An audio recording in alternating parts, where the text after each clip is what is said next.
আপনি বলছেন যে 142 কে টাচ না করেই রেফারেন্ডামের আয়োজন করা যাবে। তো আমরা যে জুলাই সনদের মধ্যে সংবিধানের প্রস্তাবনায় কিছু পরিবর্তনের কথা বলছি, তো সেটা কি জুলাই সনদের অন্তর্ভুক্ত হলে সেখানে 142 টাচ হয়ে যাচ্ছে না? এখানে আমি ব্যারিস্টার সাহেব একটু শেকায়েত করি। প্রস্তাব করা আর সংবিধান অ্যামেন্ডেড হয়ে যাওয়া এক কথা নয়। তো সুতরাং যেহেতু আমরা প্রস্তাব করছি, কনস্টিটিউশন অ্যামেন্ডমেন্ট করে ফেলছি না, ভবিষ্যতে করব, এই জন্য 142 এখানে দরকার। তখন এক্সট্রা আর্গুমেন্ট হবে যে হোয়াট ইউ আর সেইং, আপনি যেটা ডাইরেক্টলি বলতে পাচ্ছেন না, এটা ইনডাইরেক্টলি বলছেন আর কি। মানে যে কথা আপনি সরাসরি কেন এই রেফারেন্ডামের আশ্রয় নিচ্ছেন, সংবিধানে কতগুলো পরিবর্তন করার জন্যই। এখন যদি এসে বলি আমরা যে প্রস্তাব নিচ্ছি, কিন্তু প্রস্তাবটা কি সেইখানে তো মেরিটে টাচ করতেছে।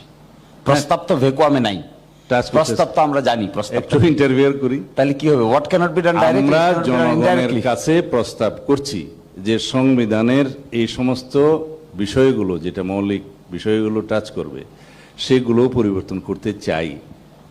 সেটা পরিবর্তন হয়নি তো যে আমাকে 142 দিতে হবে।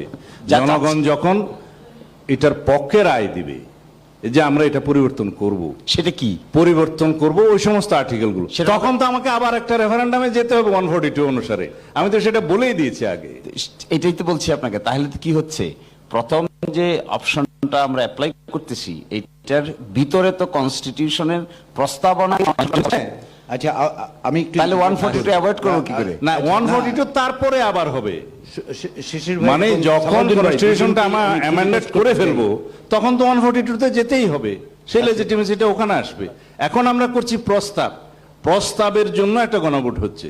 গণভোটে জনগণ বলবে যে হ্যাঁ আপনারা এটা করবেন, করার পরে আমাকে আবার 142 অ্যাপ্লাই করতে হবে, বিকজ প্রিয়াম্বল সহ অন্যান্য আর্টিকেলগুলোর ক্ষেত্রে আমরা হাত দিচ্ছি। আচ্ছা, সেক্ষেত্রে আমি একটু ইন্টারজেক্ট করতে বাধ্য হচ্ছি টাইমের কারণে আর কি। আপনি ইন্টারফেয়ার করবেন না, এটা সলিউশন করেন।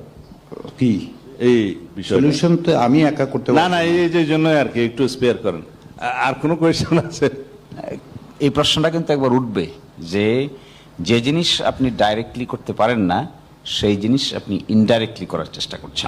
আমরা যতই চাচ্ছি, করে ফেলেছি এবং করব, এই প্রশ্নটা হচ্ছে মেইন।